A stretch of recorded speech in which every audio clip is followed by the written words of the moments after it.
சேனைகளின் கர்த்தர் பரிசுத்தர் பரிசுத்தர் பரிசுத்தர். இன்றைய நாளுக்கான வேத வசனம்.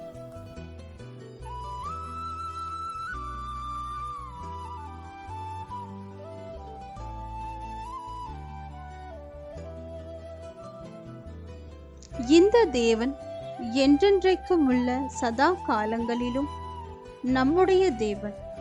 மரண பரியந்தம் நம்மை நடத்துவார். சங்கீதம் 48:14.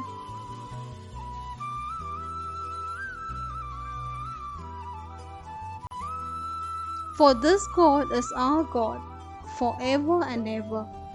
He will be our guide even to the end. Psalms 48:14.